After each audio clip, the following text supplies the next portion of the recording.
Spielminute. 3:2 für unseren BVB. Torschütze, der Spieler mit der 9, Sebastien!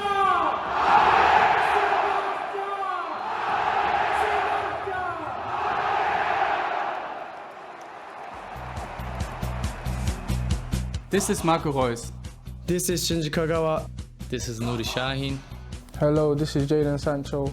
And you're listening to the Yellowwwall podcast.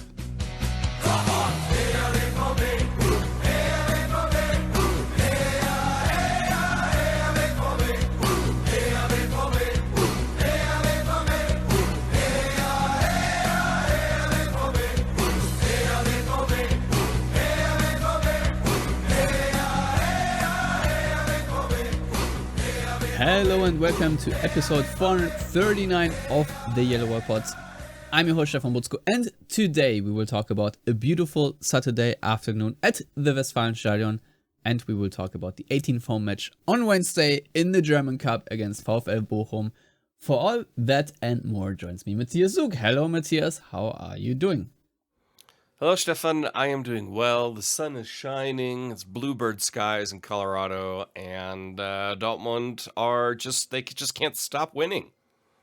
Yeah, high-flying Dortmund. We're back in the title race. It's ridiculous to say, really, considering how the season has gone so far, how many injuries and whatnot, but, you know, the title race in the Bundesliga is always dependent on how Bayern Munich are doing, and they're crap right now. They're crap. They were lucking themselves to win in Wolfsburg. Their generational world-class goalkeeper is in a bunch of controversy over them firing his best man in the wedding, his goalkeeping coach, whatever his name is, and Neuer not being happy about that is apparently the biggest controversy in Munich right now. All hilarious, of course, and every reaction over there at the Sebener Straße is way over the top. But Matthias, as much glee and schadenfreude I have for Bayern dropping a lot of points and Dortmund actually sneaking up to them by winning 4 on the bounce, this, to me, I was really looking forward to this episode because it just feels like a celebration. This Saturday was just perfect in so many ways, not only because Dortmund absolutely just crushed Freiburg, who are of course a very good team. It was 4th against 5th, let's not forget, in the Bundesliga, but also just the whole, you know, setup of the day. It was World Cancer Day. There were signs everywhere around the Westfalenstadion, you know, asking people to get checked. You had this little bulge that represents a testicular tumor on the center circle. And then, of course, Sebastien Haller, in the second half, in front of the yellow wall, scores his first professional goal for Borussia Dortmund. And what a moment it was. How emotional it was. To me, it really was a historic game that far transcends the 3 points. To me, what Sebastien Haller did in the entire stadium, the vibes. To me, it was a declaration of hope for so many reasons, and thus I'm just looking forward to talking about it. I'm just elated how things are going right now overall for the black and yellow. So I know we will have a lot of episodes down the road where we will be more doom and gloom, but for now, at least for this little island for today, Matthias, I'm just very happy and in very good spirits. Well, yeah, I mean, it was It was a great afternoon for so many reasons. And yeah, I didn't originally know, because I tuned in right before kickoff. I didn't know what the little bump in the center circle was. And then obviously I asked on Twitter and got 20 people to explain it to me. Good. That means people are aware. Yeah. And that means somebody listens to me occasionally. But it just, I can count probably on 1 or 2 hands in my life when I've gotten emotional during a sporting event. And in terms of getting emotional for a sporting event, which is just like another league game, we're not talking about a final or anything like that. this was the first for me, and that was with Sebastien Haller's goal. My wife lost her father in 2020 due to cancer, and so cancer, like I mentioned in one of the previous episodes, I struggle to think of a family that I know that hasn't in some shape or form been touched by cancer. And so to, kind of have that happen, his little fuck cancer emblem on his boots, it was just perfect. And yeah, I choked up a little bit. I'm not an overly emotional person when it comes to things. But that was cool. I have to say those are moments, as we say in German, solche Geschichten schreibt nur der Fußball. Those are stories that sports bring out specifically, and I always counter when people say sports don't matter. It's like, yes, they do. They matter a lot. And this is another one of those moments where it's like, if you scripted it in Hollywood, people would be like, yeah, whatever. But it's like, no, it really happened that way. And that's just really cool. And then obviously the knock-on effect from that, he's a striker. He scores his first league goal. And that's obviously a confidence builder in unto itself, taking the other emotional aspects out of it. Yeah, no doubt. I mean, just think about what it meant, how the team celebrated, and also just how the stadium erupted. It was just so loud when his name was chanted across all four stands. And I definitely too choked up a little. I mean, the fact that he is already scoring goals now in February, I would have never guessed. I would have said, okay, he's probably going to be out for the season, or maybe like in the final month, maybe there's hope that he could return, but I would have filed this under highly unlikely. And the fact that he is not only just back, but already starting games and then playing this well already makes me very hopeful, which is why I said declaration of hope. I don't know, maybe I'll use this as an episode title, but to me, this is, I don't know, it's a very transcending moment to me. And I personally would love if ESPN also would make a 30 for 30 out of this, because it's just such a great story, and obviously it's being written in front of our eyes, and I feel like it's maybe just the first chapter, because Sebastien Haller, to me, in my book, is a game changer, because when you see what a complete striker he is, and that's why when he was still playing for Frankfurt, I could have very well imagined him joining Dortmund then. He's just a very complete striker. His hold-up play, his intelligence, his positioning. We can all see that he is not in peak physical shape yet, that he has lost a lot of weight too, because he uses his body usually even better than he's doing right now. But still, I mean, to have this guy up front is just such a sea change for Dortmund's entire structure of the game. I mean, just look at Karim Adeyemi scoring all of a sudden.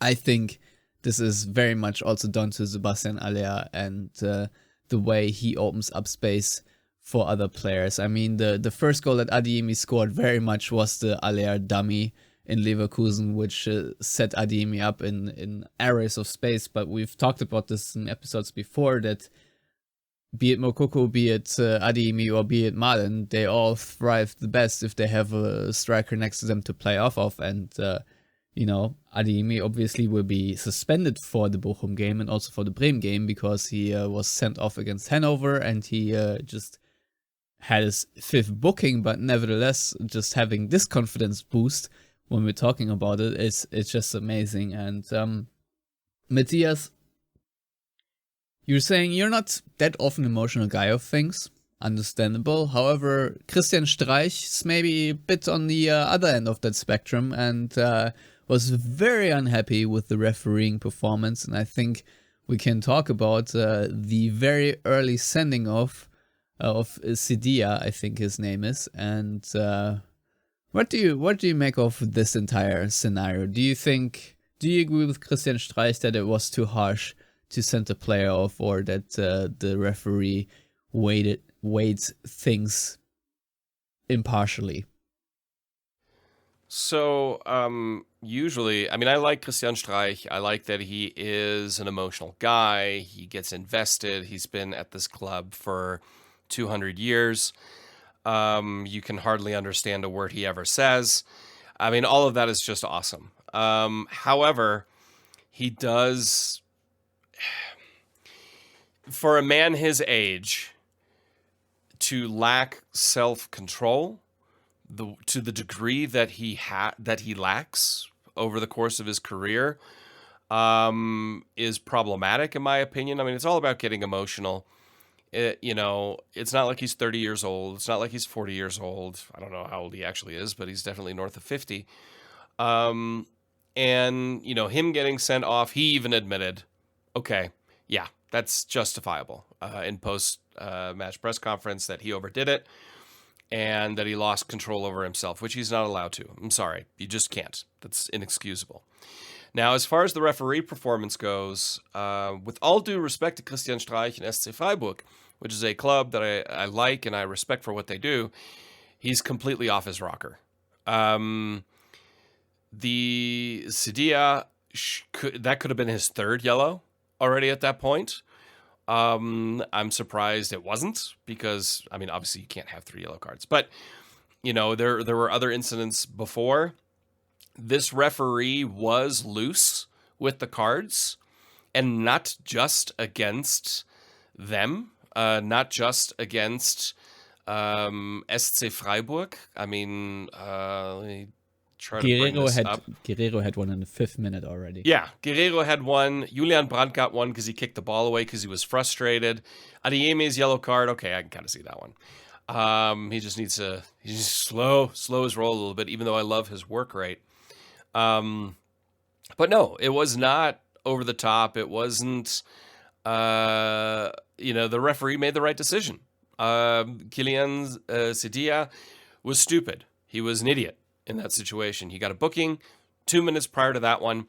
The second one was a very clear yellow card. The first one was a yellow card. There was one in between that, I believe, even, or just prior to that. I mean, this all happened within like 4 minutes. And it was against Adeyemi, because Adeyemi owned him. I'm pretty sure Sidia is waking up with nightmares of Karim Adeyemi running at him, because he owned him. Just that simple. And it's looking at statistically, Adeyemi attempted 7 dribbles against his opponent. In the beginning, it was Sidia until he got sent off. And Streich is just wrong. I mean, the ref overall, I thought, didn't have a great game. It kind of settled in the second half, but I feel like he was a little loose at times. But if we look at fouls counted, Dortmund 13, Freiburg 14, I mean, it's pretty even in that way. So the implied bias, because that's what Christian Streich did. He was implying bias. Yeah, what he told the fourth bullshit. official, basically, or set into the direction of the fourth official, is that he should don a yellow shirt. So what and he that's explained bullshit. at the news conference. Yeah, and he was like, oh, maybe I should have said it, more Towards to the my own bench, yeah. Yeah, which, okay, fine. I get it. I've played, I've coached. You get emotional in the moment, but he overdoes it very often, and he's just flat out wrong. But even if we take out that second yellow card and the sending off, prior to that, Freiburg weren't doing anything. I don't necessarily see them opening up, even with 11 men on the pitch, and at the end of the day, it doesn't matter. Because it was a justifiable sending off. It was a sending off that I put fully on Karim Adeyemi, because he put Sidia under so much pressure and outplayed him, and the guy just didn't know any other way to stop him. And so that is part and parcel of the game. It wasn't controversial. It wasn't mean. It wasn't like a Blutgrätsche or anything like that. It was just 2 tactical fouls, and by the book, you're sent off. So, no, the referee didn't have a great game. Was he biased? No. Well, here's the thing. Referees try to avoid a sending off this early because it impacts the game to a degree that it almost decides the game. And in most cases, if it's like after, 17 minutes. So from that standpoint, I very much understand why you can be miffed. But Christian Streich not being happy in Dortmund, I think, is a theme. And I think his frustration is probably accumulative because I think it's his 10th anniversary of not winning in Dortmund. I mean, usually Freiburg get just shellacked. And what I find interesting is the main theme of most shellackings of Freiburg in Dortmund has been that Christian Streich wanted his players to play a positive attacking football, try to have possession, try to circulate, try to dominate. The whole "Mir wolle den Ball haben" thing he always proposes. And over the last couple of years, due to being having his bell rung all the time, he has completely abandoned that and changed his setup. And he, explained himself at the post-game news conference, well, today we wanted to be compact and we wanted to play on the counterattack, and that was sort of the original idea. Well, guess what, Matthias?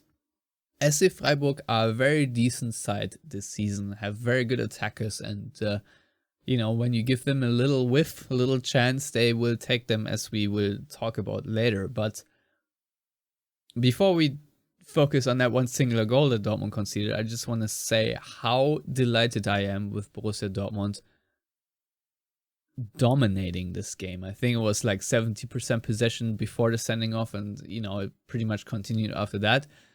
Just the crispness of the counter pressing, having Marco Reus back in the starting lineup, having Julian Brandt there, having Adeyemi, having Haller, that's sort of being your front four line, and having Emre Can in midfield, doing a very well, very good job, and even Guerrero played well.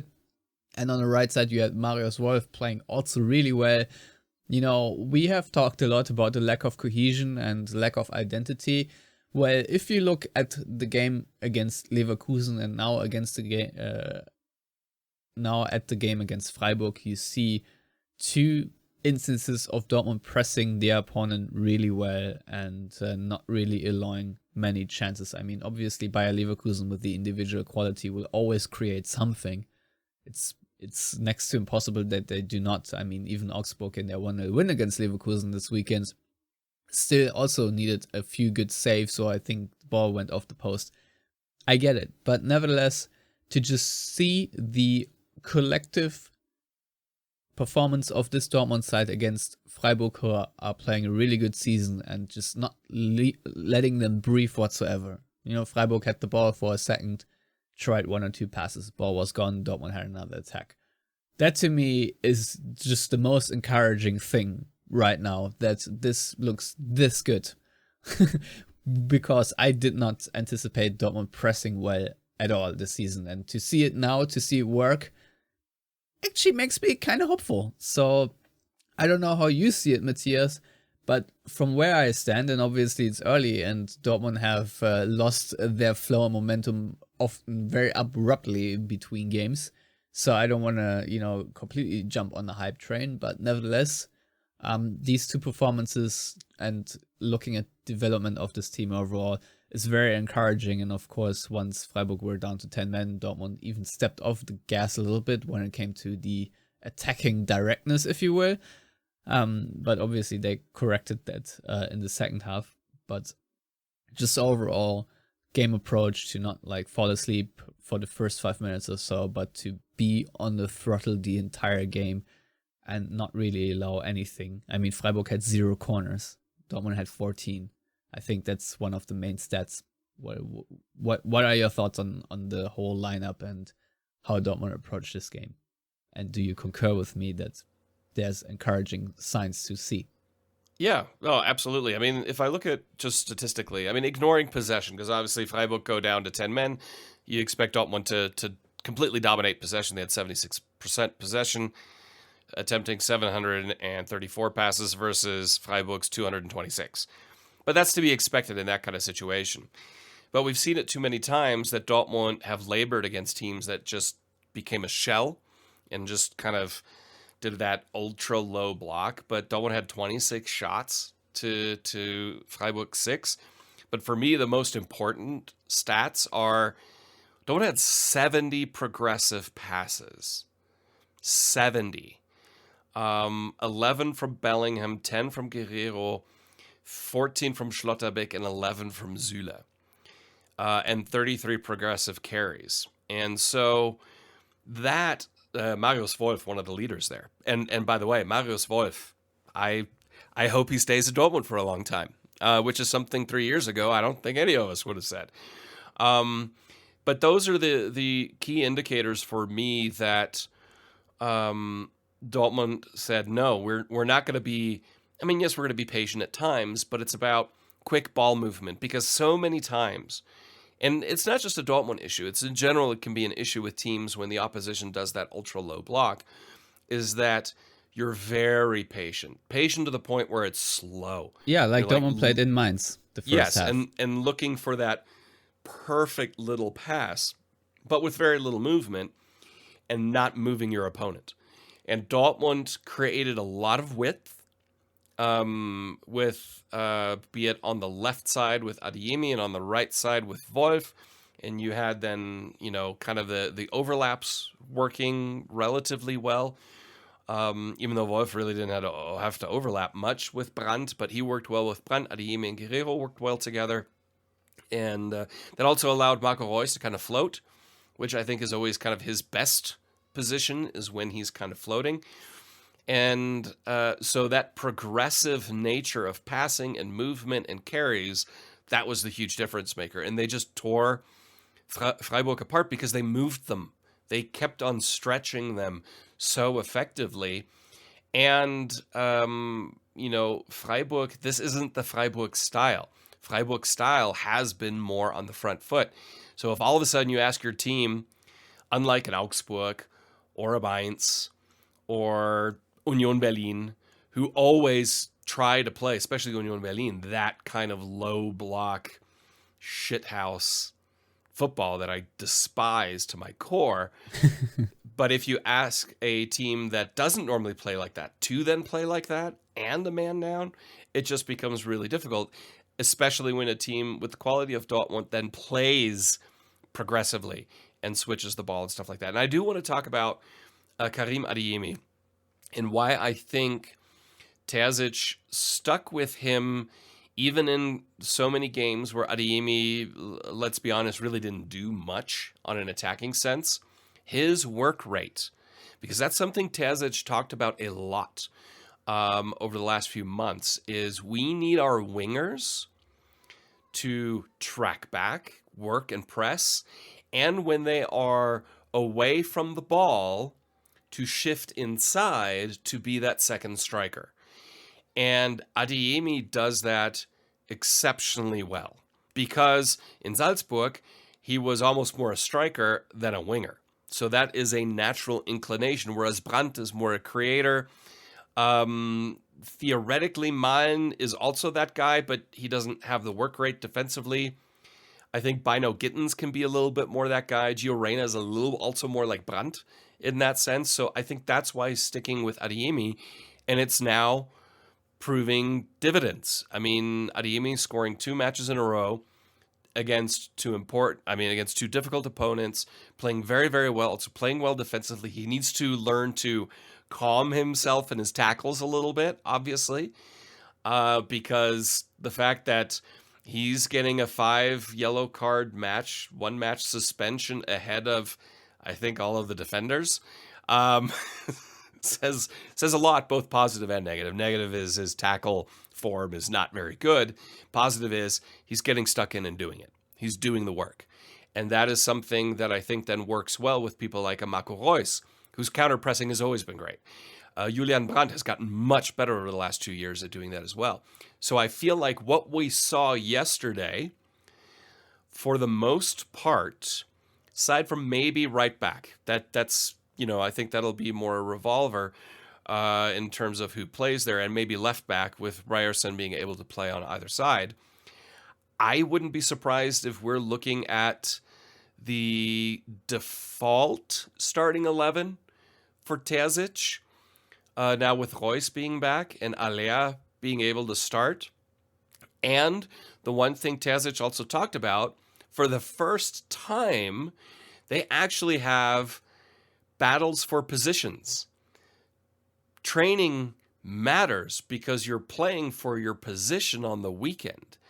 And he didn't have that. He said, for the first half of the year, first half of the season, our formation, everyone knew who we were going to play because that's who we had. And we had to put like under 23 players on the bench.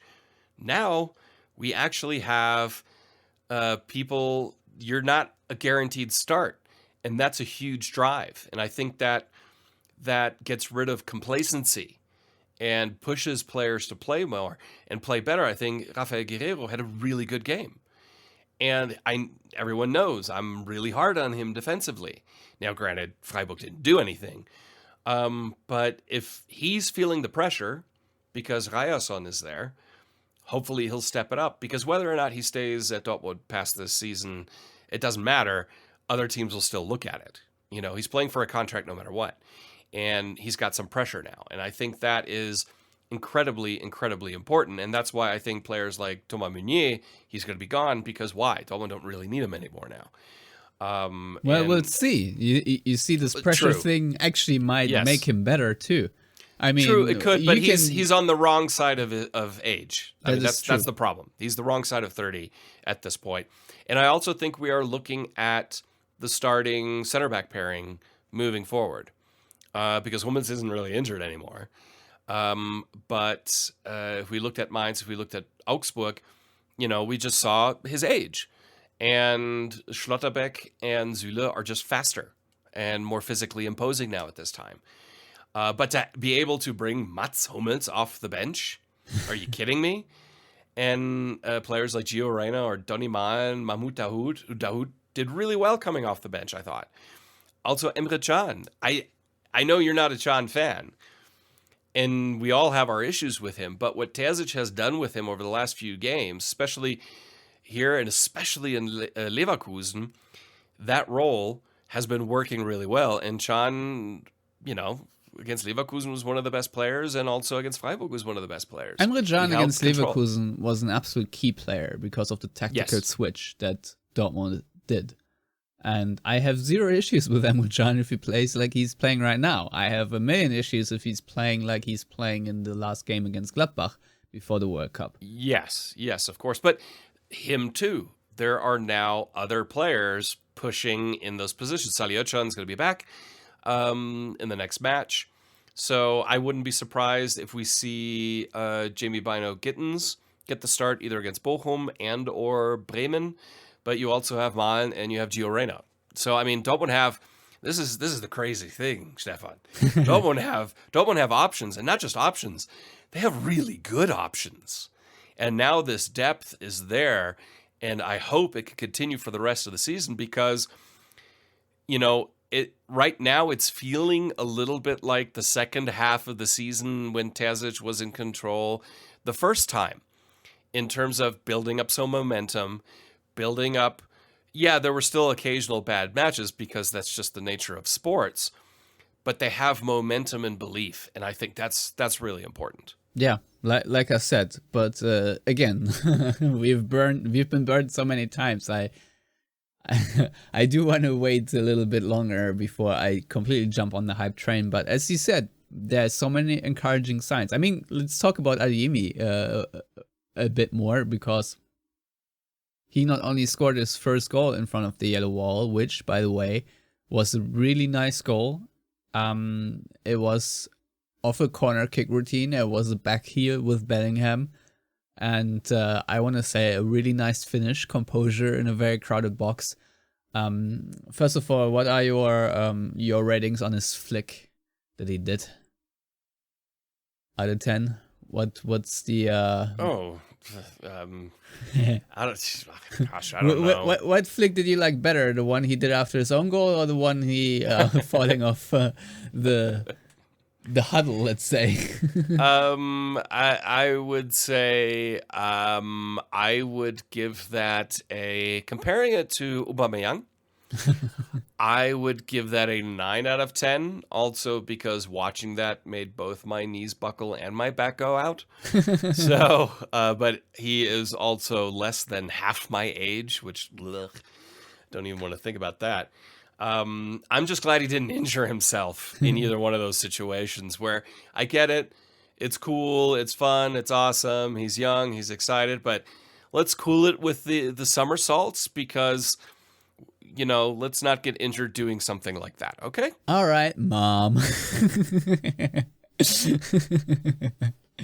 Yeah, no, I don't know. I think his form is good, but yeah, point taken, I guess. But what I wanted to lead up to is actually that he broke the record of speed in the Bundesliga. I think overall all-time record since these things are being tracked with 36.7 kph, which is just mind-boggling. And I think he set that record chasing after the ball he was never going to get. Which to me, I find, you know, talk about the hustle. I find that very interesting to Yes. have it expressed that way. Absolutely, especially because, good Lord, we've had enough over the last 10 years, 10 plus years of doing this podcast. We've had enough wingers who definitely didn't have that kind of hustle. I mean, obviously, Marco Reus has that kind of hustle. Kuba Blachikowski had that kind of hustle.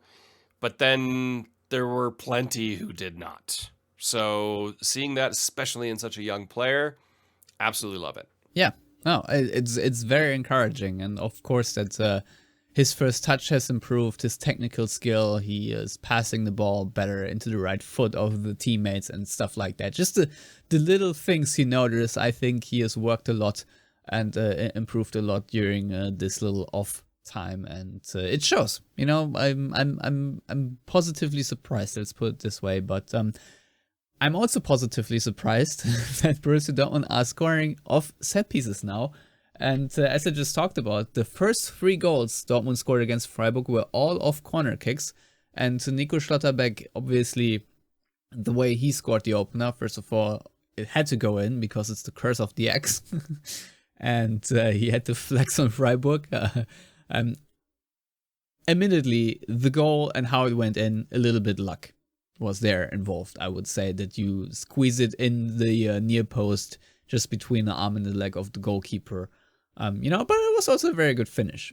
But granted, Dortmund do much better now on set pieces. We have scored against Freiburg off a set piece. We've scored against Augsburg off a set piece. And now, of course, the first 3 goals against Freiburg, all of corner kicks. And Terzic, after the game, I think the first thing he highlighted at the news conference, or almost the first thing, is that Dortmund had 8 corners in the first half and Freiburg had 0. And considering that Freiburg are one of the most lethal teams in the Bundesliga, that is a very good stat to have, because you of course want to limit their opportunities.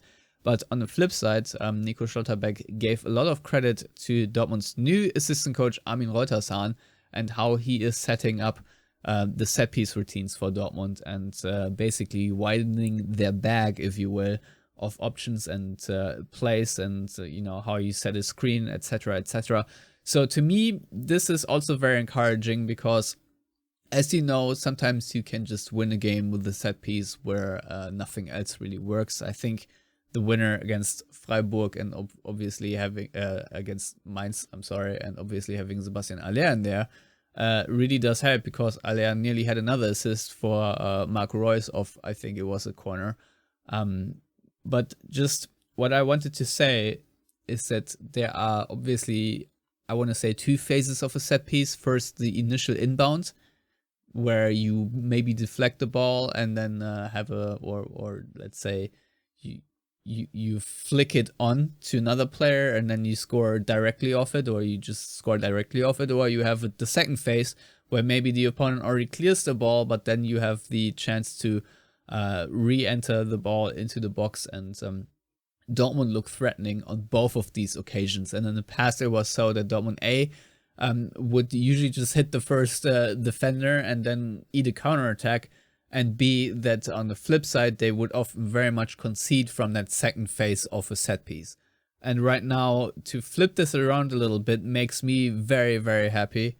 And of course, the Haller goal was also a really nicely worked set piece routine where you then had Guerrero open to play that cross in to Haller. And I don't know how you feel about this, but if this can become a consistent weapon, and considering you have Schlotterbeck, you have Süle, you have Haller, so on and so forth, there are a lot of players on the Dortmund side that obviously can be very threatening when it comes to headers, but also just overall, how to put away the ball in many ways, from Jude Bellingham. I think this is going to be a theme continuing because Dortmund just look very good right now, and I don't see a reason why it wouldn't continue for them. No, I agree, especially if we look at, at least the next couple of opponents, and taking that momentum into the Champions League against Chelsea. This is really good. I mean, obviously every win is good, especially in a Bundesliga season that's just so extremely tight, both at the top and a little bit less now at the bottom, but definitely at the top. I mean, if you think about it, everybody from first to sixth is in a title race, and after 19 match days, I don't even remember when we could say that. That many teams are in it. The kicker cover where they were like title race actually, basically a play of the Love Actually movie, which I find very clever. I like it. Yes, they did a good job. But obviously Dortmund are now within touching-ish distance of league leaders Bayern and second place Union Berlin, which I'll be honest, I still don't know how Union Berlin is there. The quality of their squad is not great. They play horrible football. They get a lot of lucky bounces. I mean, it's shades of Schalke under Tedesco I don't when they know. finish second. I don't think that's an insult we should level at Union Berlin. I understand that they don't have maybe the flashiest pedigree, but I want to say they do a lot of things better than you think. But also, I think we are all very much tainted by Union Berlin and how they usually play. Obviously, it is not the tastiest brand of football, but saying it's the Schalke's Tedesco. It reminds me of that, or of Dirk Schuster's Darmstadt. It's more refined than that. But I hate watching Union Berlin matches because they'll be outplayed and win constantly all the time, and it's really frustrating to watch. For many reasons, because in my heart I still believe if you play better you should win, and they do their job really, really well. They're obviously very well coached in playing this style of football, but I just can't. Fine. For me, if obviously Bayern are going to be in the top three, but if the top three at the end of the season are Dortmund, Bayern, and Eintracht Frankfurt, I will be happier from the sense of football quality. Yeah, no, I agree. And obviously Eintracht Frankfurt are a really good team. So it's not unrealistic to have this happen. And obviously I'm just enjoying that Union Berlin is doing a better job than RB Leipzig right now. Because screw them. I think everyone's happy that anyone's doing better than RB Leipzig. It's true. I mean, it's aside from maybe Hoffenheim, even though I prefer Hoffenheim over RB Leipzig. So it's like, and that's like, ugh. Yeah. But either way, it's exciting, it's interesting, it's fun. Every single match from every team is meaningful. And I love being able to say that after 19 matches in the Bundesliga, and it's that way in a lot of European leagues, and it's a great thing to see. I mean, I watched a crazy Feyenoord PSV match on the weekend, and there are 4 teams within like 2 or 3 points of each other at the top of the Eredivisie, which is also great. Didn't Torgan Hazard score with his first touch? yes, which was cool, and I like seeing quasi. that.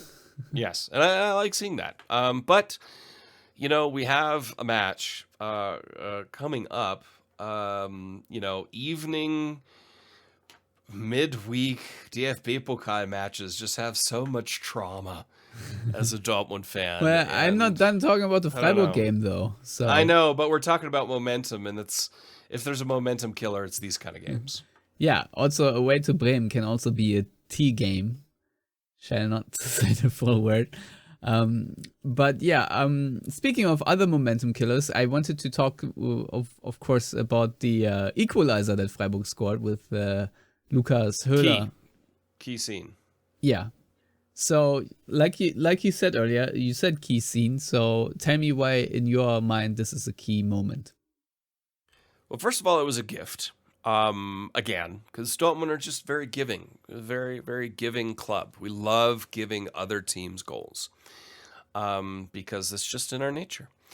And again, unfortunately, Schlotterbeck was involved, but he's in defense, so obviously he's going to be involved in most goals Dortmund concede.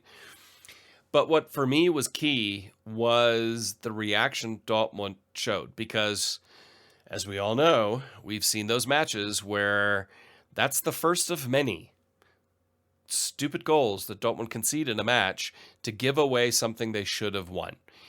And that didn't happen. It's almost like the reaction to that was the polar opposite of, oh, hell no. And normally conceding like that just before halftime is bad.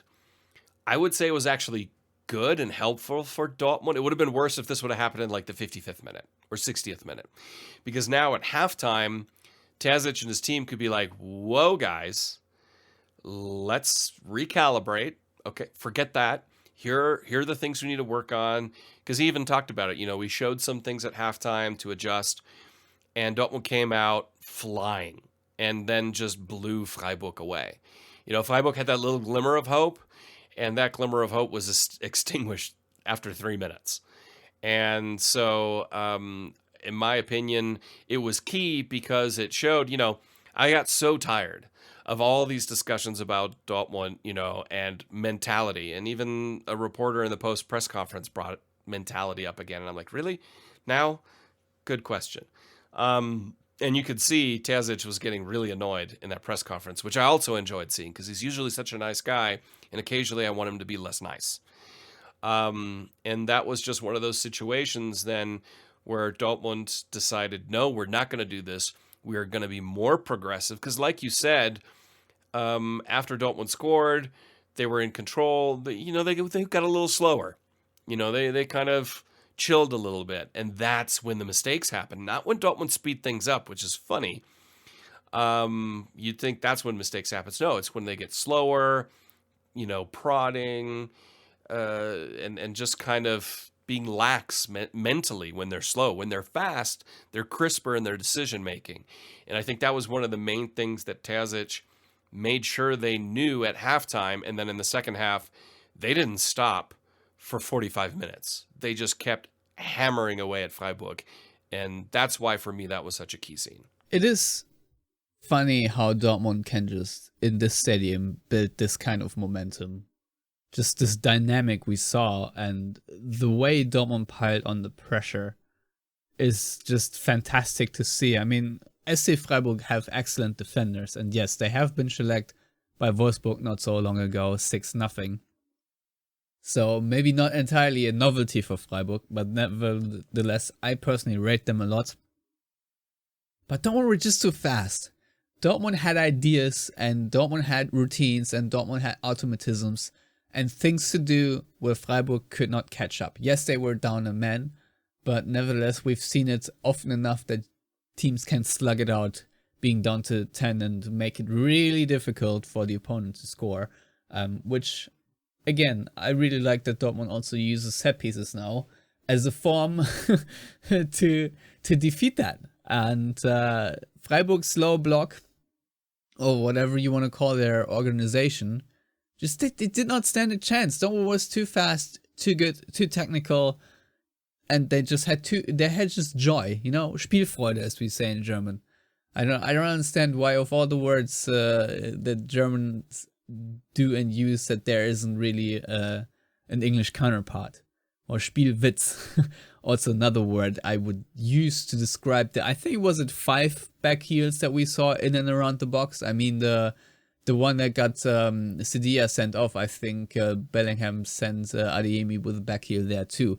We had the Julian Brandt back heel, and let's talk about Julian Brandt because I wanted to do that anyway. And now that I bring him up, might as well do it now because to me it is time to call his agent if you're Sebastien Haller and say, Willem, or whatever the fuck his name is, how does your client feel about long-term future at Borussia Dortmund? Because my God, Julian Brandt, going from being in the Julian Brandt high very early on as he signed for Dortmund and being super excited about him, to then being almost down and out, where we were like, yeah, this is a make or break season for Julian Brandt and I'm not sure he's gonna make it, to now be a player that has understood the criticism leveled at him. You know, he said at the podcast that he has broken coaches mentally because he just does not track back correctly, to turn into a player that actually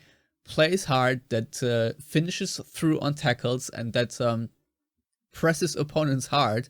And on top of that, has, for the most part, completely erased the boneheaded mistakes. We all remember that one Leipzig game where he scored a world-class goal, but then also basically passed it into his own net twice, where he just passed it to, I don't know, Timo Werner or so, a few years ago, to become now one of the most consistent players in Dortmund and one of the most important creators we have in our system.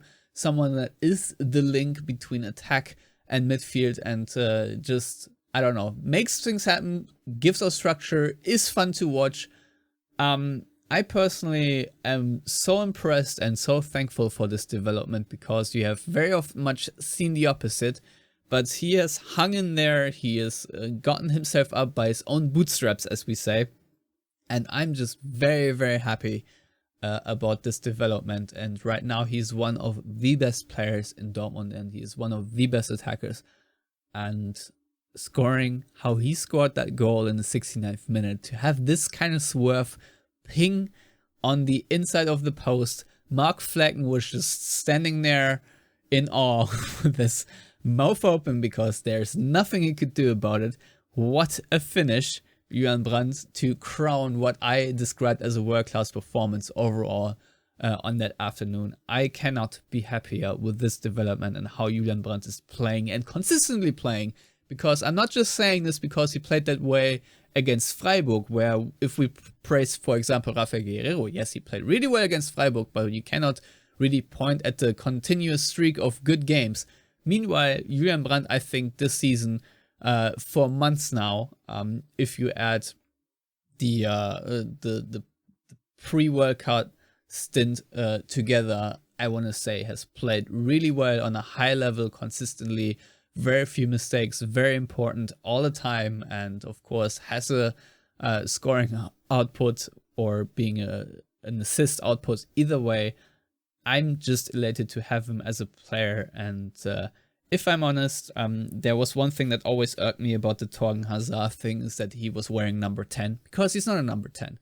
Julian Brandt right now is wearing 19, also a very important number in the history of Borussia Dortmund, but I personally would not mind if come next season he is wearing number 10, maybe with a new contract in his pocket. What are your thoughts, Matthias? I agree completely and utterly. The turnaround of Julian Brandt has been absolutely fantastic. I mean, like you said, 2 years ago, especially during that last season with Lucien Favre, most Dortmund fans would have been okay if he left. Yeah, I mean, I've written him off for a good time. Yeah. Oh yeah, all of us have, simply because we saw moments of brilliance. Like Lars always says, moments of brilliance aren't enough. Individual moments just aren't enough. And now we're not looking at individual moments of really good performances by Julian Brandt. We're looking at weeks and weeks of good performance. Now, obviously, he's going to have a bad game. Everyone does. It's human nature. Holland didn't score on the weekend. But, it happens. But at the same time, the consistency we've seen from him also last season under Marco Rose, in a season of a lot of light and shadow, he was definitely amongst the light. And this season, also in the matches where it's just been tough, he hasn't been the problem. He really has not. And that's why I said what I said. For the most part, besides, maybe tweaking the fullbacks occasionally, the starting 11 we saw against Freiburg was probably going to be Terzic's preferred starting 11. And why? Because these are players that now track back, press, and work hard. And that includes Julian Brandt, which is a fantastic thing to say. And it's great to see. No, it's long may it continue. He does need a break every now and again. But the good thing is, Gio Reyna, throw him in there. I would start maybe Gio Reyna against Bochum.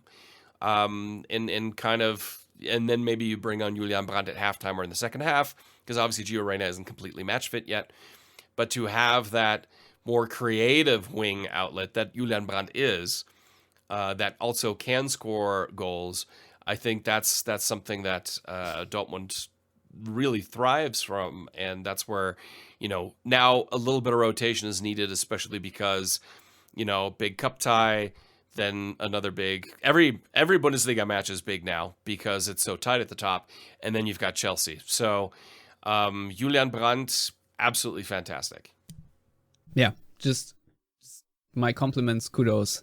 I'm just very happy with that. And of course, the party just continued in Dortmund also because of the bench. He just said, Gio Reyna, you can bring on Daniel Mahlen, you can bring on Mahmoud Dahoud, and of course, Jamie Bynoe-Gittens, who just glides past defenders as I think I tweeted, as if they were Casper the Ghost, because he just, I don't know, it's a little shimmy.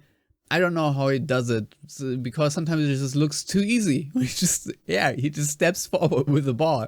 He doesn't even do a trick and he's past his defender. It shouldn't be that easy, especially not Freiburg defenders, but my God, we can already see how good he will be and how good he already is, of course. And, obviously it was his shot in the reverse fixture that sort of opened up the winning alley for Dortmund, and this time again he has been absolutely tremendous coming off the bench, running into space, creating chances. He had this 1v1 situation with Flecken where he was arguably fouled and it could have been even the second red card, but he kept up, of course, and then did not manage to nutmeg Mark Flecken, but nevertheless just fantastic to have this sort of spark off the bench, and then together with Gio Reyna, who of course is also a really good player. And if you look at the goal that Reyna scored, just overall the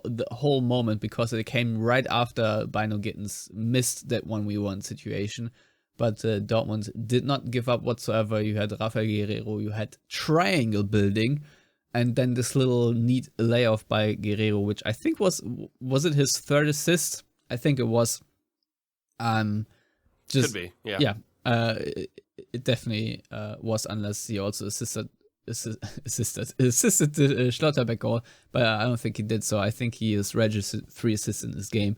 Of course, Gio Reyna scored this goal. I don't know, I think someone on Twitter said it was Lionel Messi-like, because he too likes these low strikes into the far corner. And I agree. It was just a really well taken hit, and overall there was just nothing Freiburg could do about the handful of problems Dortmund can offer in the late stage of the game. And to me, that is, we talk about hope, we talk about encouragements, and obviously we're talking about depth. But to me, this is the materialistic way of why I see Dortmund win a lot of games. Not only did they improve their set piece thing, not only did they improve their counter pressing, so they can deal with opponents like Leverkusen, where they can win the ball up, high up the field and then just pounce. But they can also, if it's still tied or they're a goal down in the final 20-30 minutes or so, bring on players like Moukoko, like Reyna, like Bynoe-Gittens, and change the entire dynamic of the offense. and add a quality that maybe wasn't there beforehand, because Bynoe-Gittens is probably the best 1v1 player that we have right now on the team. And if he gets to run at tired defenders, guess what? He will create space. He will run into the box by himself. He will be able to square off the ball here and there. So these situations will obviously, logically be able to arise. And, talk about Moda Hood, who I still rate a lot. He can also change a game just by his passing, because he is also very progressive. I think Bynoe-Gittens, did he lead the team in progressive carries, or was he right behind Wolf? But nevertheless, in the 20, they were tied. Yeah, in the 20 minutes he played, just think about that. Think about what this does to defenses, and how they have to account for that, and what a headache this will be going forward. So I'm just very positive right now, because a lot of puzzle pieces are falling into place right now that we didn't have beforehand. And so for right now, I'm really feeling good about Dortmund and their points total toward the end of the season, because we can sit here and look at the table and say, well, it's really tight, and of course worry about them making the Champions League qualification or not. But right now they definitely look like they will easily make the top 4, and we can maybe even talk about the top spot, because Bayern Munich right now do not look their best. Obviously, they can always turn around and make it so that us dreaming about a championship looks almost ridiculous. But for this minute right now, I think it's warranted that if you're a fan, that you at least can dream a little. Full stop.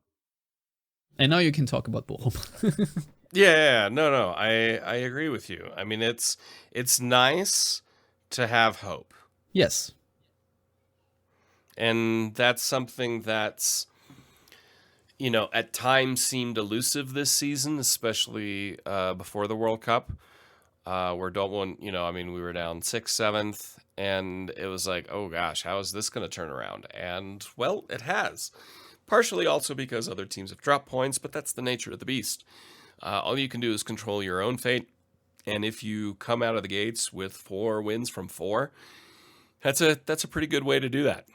Yeah, only Union Berlin is the other team that has managed that, which in itself also a massive performance from them. So credit. Yeah. All right, so I've teased it with the 18th home match. Usually Dortmund playing in Bochum is the 18th home game, because it's the small Revier Derby, as Edin Terzic said, and obviously how things are looking, it's going to be the big Revier Derby very soon, because it's going to be the only Revier Derby. But obviously we'll play them in the Cup on Wednesday, and we all know that's going to be one of the most difficult games to survive for the Black and Yellows, because VfL Bochum right now themselves are on a tear. When they play at home, they are shellacking teams. I think they just completely embarrassed TSG Hoffenheim, who of course just fired their hapless coach. But yeah, I personally am very much looking forward to this game, because I have been in Bochum in this beautiful little Schmuckkästchen, as we say, this little stadium, which is a true football stadium. It's a true football ground, and just watching football there is a lot of joy. And especially in the Bundesliga, you just get that pure bratwurst smell. It's just perfect. I love being there, even though of course right now for Wednesday Bochum are our big rivals, and I should hate everything about them. But I personally just cannot, because I've had too many good moments and too much good currywurst in Bochum. So Matthias, it's going to be a very interesting game for many reasons. But what makes you, let's say, optimistic that Dortmund will, after 90 or 120 minutes or a penalty shootout, come out on top of this cup match? Well, first of all, I think we'd be remiss if we wouldn't mention it's going to be the brother battle between the Schlotterbecks. So yeah, just like Kevin the Super Schlotterbeck, Bowl, basically. Yep, plays for Bochum. He's there on loan, correct? Yes, from Freiburg. From Freiburg. So that'll be one thing. Bochum, under Lech have really turned things around. When he took over the club, they had 1 point in the Bundesliga, and that has dramatically changed. They're not in the relegation spots. So good, kudos to them. They play, they're more dangerous now, more compact, less gung-ho under Reis, but obviously that Bochum presented Dortmund with plenty of problems last season. But I would, though not completely ignore the performance against Hoffenheim, you can't entirely compare Hoffenheim, who are sliding headlong into relegation zones, and just fired their manager, with Borussia Dortmund, who are in the complete opposite form curve and ascendancy. Obviously, the cup writes its own laws, as we say in Germany, schreibt die eigenen Gesetze. But there's going to be a little bit of emotion, especially amongst fan bases. It's close. And it's funny you mention, pretty soon it'll be the only Revier derby. I mean, I also believe that. I think Schalke are done. I mean, didn't they hire the coach that only won 1 point with Bochum? Yes. Yeah, exactly. But I mean, in my childhood, looking at the 80s, Dortmund against Bochum was the only Revier derby because Schalke were in the second Bundesliga for the better part of a decade. So maybe that'll happen again. I was just gonna say.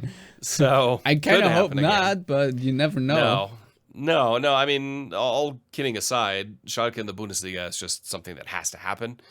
As much as we obviously hate them and despise them and make fun of them, the Bundesliga is richer with having them in there and having that rivalry. Yeah. My life is certainly richer with 6 points against Schalke every season. Yes, of course.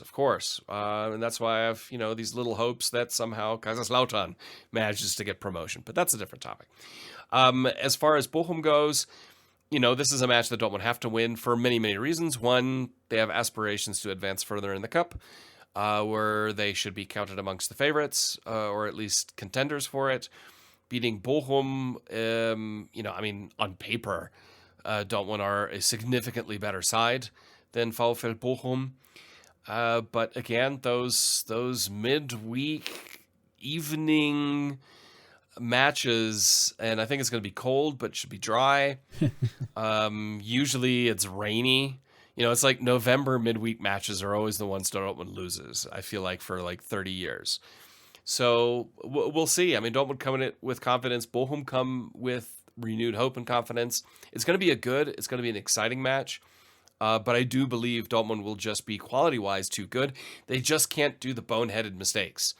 Because Bochum do have, Hofmann, he's a decent enough striker. He's good at scoring goals when he gets a chance.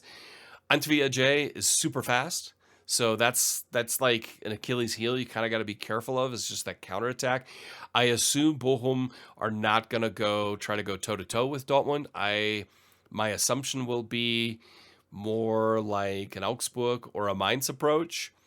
So they're going to sit deeper. They're going to look for counterattacking opportunities and set pieces. They're going to wait for our mistakes. That's what correct. Bochum absolutely thrive off. And anything else would be stupid. I mean, if they open it up, Dortmund are just going to destroy them. That's their best opportunity, and try to, get the silly fouls around the penalty area. And that's when not having Adeyemi is really good because, the foul he made where he got the booking was unnecessary. The player was near the touchline. There was no threat. You don't need to tackle there. You just don't. And if cooler heads prevail, then hopefully that doesn't happen. And, Schlotterbeck, chill. He's been performing better, and hopefully that continues. And the nice thing is with Niklas Süle always just seems calm and has a very calming presence about him. It's funny how we haven't really brought him up so far, even though he's also playing really well. Yes, he is. I mean, he is the solid rock in defense. I think people always underestimate his speed just because of his size, but he is pretty fast, and he gives certain flexibility. He could play at right back if he needs to.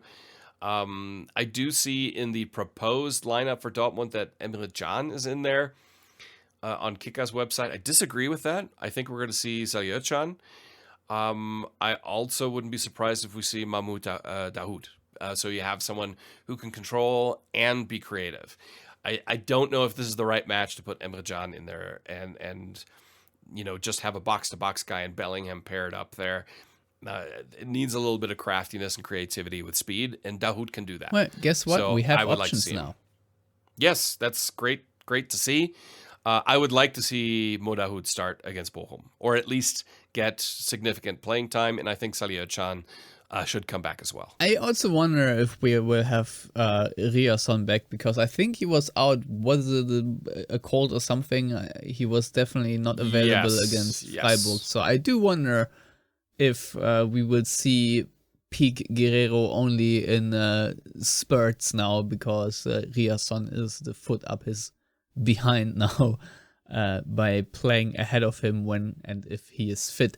So these are things I do wonder about, and of course I also do wonder when Mats Hummels will make an appearance again, because however this game will go, I can very much imagine that Terzic does want to make a few changes here and there, just ahead of the Bremen game to have some more fresh legs, because as you said, every game is important now, and this is that part of the season. It's just very enjoyable. I'm now looking forward to every game and to not be like, ugh, don't want playing again. It's the 11th millionth game within this week. I cannot watch this team anymore. No, I am personally looking very much forward to this particular game, because there is so much fire in this. The stands, the stadium, it will all be aflame.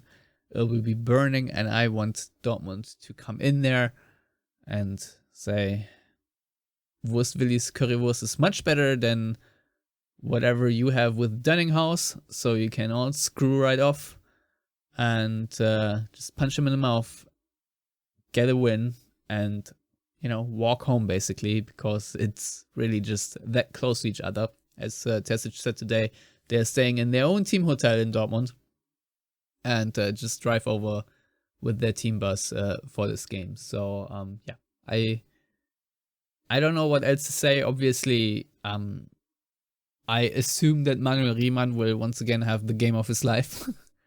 I assume that Ante Adre will, or Ajay rather, sorry, once again have a good game against Dortmund, because he so often has. I do think that with Logira in central midfield, they have a very conniving player. So you can always say that Bochum do not have the best quality, just because their budget wouldn't allow it. But I do think that they have a healthy mix of difference makers in their teams, and players that have a lot of experience and that just know what to do in these kinds of situations. So they are a very dangerous team, and a lot of other Bundesliga sides, including Dortmund last season, have learned this in many ways. And of course, if I remember correctly, Dortmund drew away from home in Bochum last season, and then ensured that Bochum would remain in the Bundesliga by losing in ridiculous Dortmund fashion against them. So I very much hope that this time around Dortmund have a flawless record against this team. Because at least as far as I know, this season we beat them quite convincingly, right? Wasn't it like a... I believe so, yeah. But I don't know. What's your prediction? I will go with a Dortmund win. I will say, they'll. I don't predict a clean sheet. It's just because it's the way things happen. I think Dortmund are going to win 3-1. Yeah, I think that's a solid prediction, but I actually think that Dortmund are going to do what Mo Zidane and Sebastian Haller and Lucas Barrios did to them in was it 2008, 9? I can't remember. Must have been 2009 or 2010. Still remember that because it was the 50th birthday of my uncle, and we were going to that birthday party, and I remember it was like a super big party, and we were in some hotel, and I was watching this game in the hotel lobby. It was a conference on the screen because it was out of town, And it was just one of the coolest wins because Dortmund scored just really cool goals. It was just, it was one of those games where you could really feel it was still, I don't want to say beginning of Klopp era, but you could just, feel that Dortmund had their flow and their mojo going, and Bochum, I think they were relegated in that season anyway, but they were just completely without a chance because Dortmund just had that swagger about them. And, since Dortmund are feeling themselves a little bit now, I am saying 4-1 again because that's my lucky number when it comes to wins against Bochum and having happy memories. So here's some more memories against Bochum that are being remembered in 15 years from now. But nevertheless, Matthias, I very much enjoyed doing this podcast with you today because, so many positive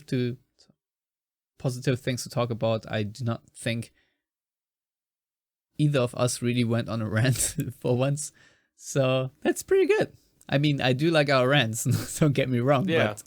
But, just having good vibes for once.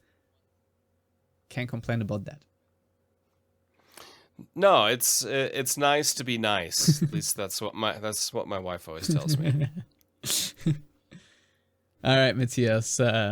Thank you so much for coming on and talking Borussia Dortmund with me. We shall be back with another episode on Thursday.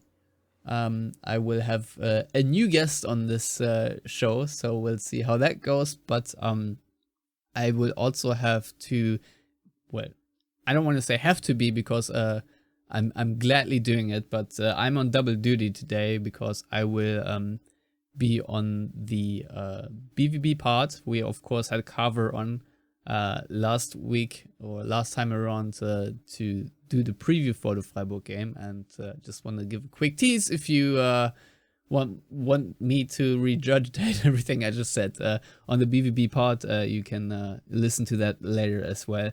So do that. Listen to the Yellowwwallpod, please, still going forward. And to you, Matthias, I wish you have a great week, and we shall be back probably after the Chelsea game, then after our Thursday episode. So this is sort of the plan right now. So I don't want to overdo it, but I think we need another episode on Thursday to just preview the Bremen and the Chelsea game. In the meantime, everyone out there, have a great week, have a great weekend, and until next time, thank you for listening, and goodbye.